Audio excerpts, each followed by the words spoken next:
क्या आपने कभी सोचा है कि आपका जीवन बस यूं ही घट गया, जैसे एक पत्ता हवा में उड़कर जमीन पर गिर गया हो? नहीं, ये केवल एक भ्रम है।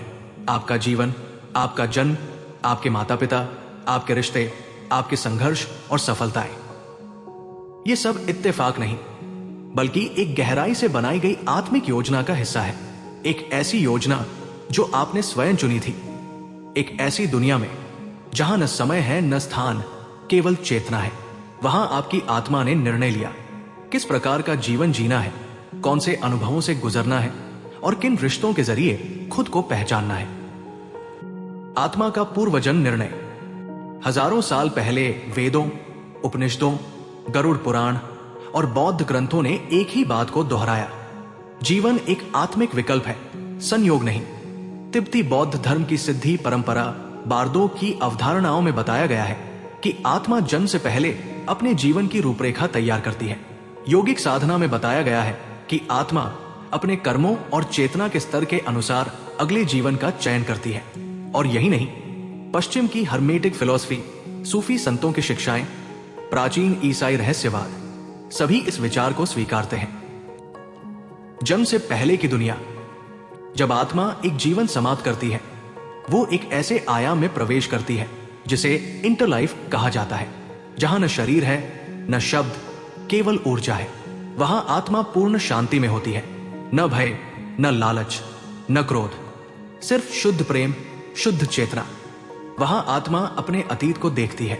उसने किन से प्रेम किया, किसे चोट पहुंचाई, कहां डर से काम लिया और कहां प्रेम से। और तब एक इच्छा उठती है, विकास की, विस्तार की। आत्मा अनुभव करना चाहती है प्रेम, दुख, भय, आशा, मिलन और बिछड़ाव, क्योंकि अनुभव ही आत्मा को गहराई देता है। आत्मा की अगली योजना। आत्मा एक लाइट रूम या प्लानिंग हॉल में जाती है, जहां आध्यात्मिक मार्गदर्शक उसकी सहायता करते हैं। आत्मा को कई संभावित जीवन दिखाए जाते हैं। हर जीवन में एक अलग कहानी, अलग संघर्ष, अलग पाठ।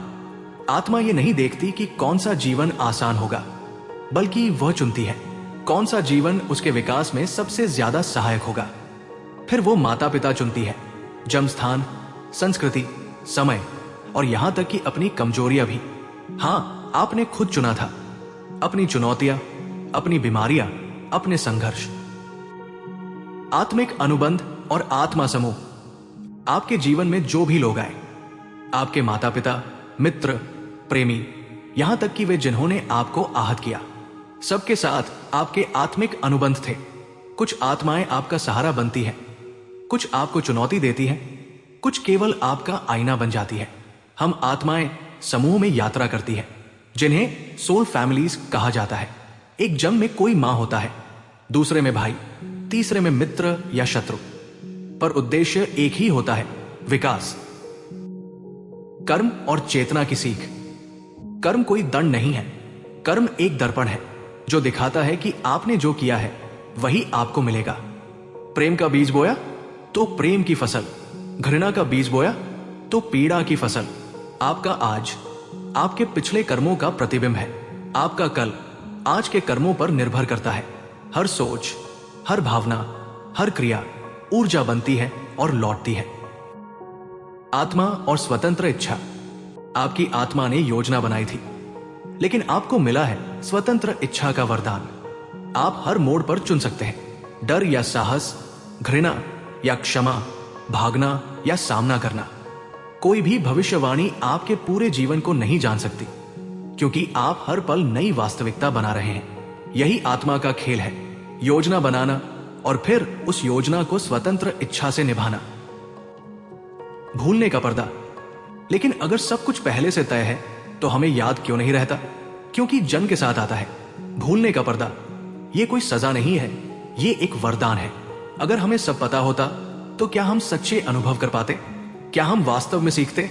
यही कारण है कि जीवन हमें बार बार चुनौतियों के जरिए खुद की याद दिलाता है।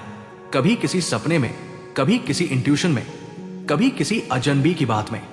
आपकी आत्मा आपको आवाज देती है, याद करो तुम कौन हो। मृत्यु और पुनरावलोकन। जब शरीर समाप्त होता है, आत्मा फिर से प्रवेश करती है इंटरलाइफ में, जहां वह लाइफ रिव्यू करती है। हर कर्म, हर भावना, हर सोच आत्मा उसे महसूस करती है। ये न्याय नहीं है, ये है आत्मा की आत्मा से बातचीत। फिर आत्मा मिलती है अपनी आत्मा परिवार से, मार्गदर्शकों से, और जब वो तैयार होती है तो एक नया जीवन चुनती है, क्योंकि सीखना अभी बाकी है। यात्रा का अंतिम लक्ष्य। लेकिन क्या ये यात्रा कभी पूरी होती है? हाँ, जब आत्मा हर पाठ सीख लेती है, हर कर्म संतुलित हो जाता है और आत्मा को अपने परम स्वरूप की पहचान हो जाती है, तो वो प्राप्त करती है मुक्ति।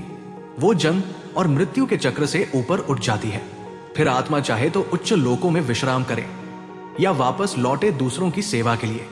यही है अवतार, गुरु, बोधिसत्व, संत, जो स्वयं के सुख की बजाय मानवता की चेतना को ऊपर उठाने के लिए लौटते हैं। उनका संदेश सरल है, तुम वही हो जिसे तुम खोज रहे हो। प्रेम ही सत्य है, जागो। यदि इस यात्रा ने आपके भीतर कुछ हिला दिया है तो कमेंट में बस एक शब्द लिखिए, जागृति। क्योंकि ये सिर्फ एक शब्द नहीं, ये आत्मा की पुकार है, एक नई शुरुआत का द्वार। ये चैनल सिर्फ एक YouTube चैनल नहीं, ये एक चेतना है, एक आंदोलन है उन आत्माओं का जो जाग रहे हैं। अगर आप इस यात्रा का हिस्सा बनना चाहते हैं तो चैनल को सब्सक्राइब जरूर करें और इस ज्ञान को अपने दोस्तों और परिवार के साथ शेयर करें। हर शेयर, हर सब्सक्रिप्शन हमारी सामूहिक चेतना को और मजबूत करेगा।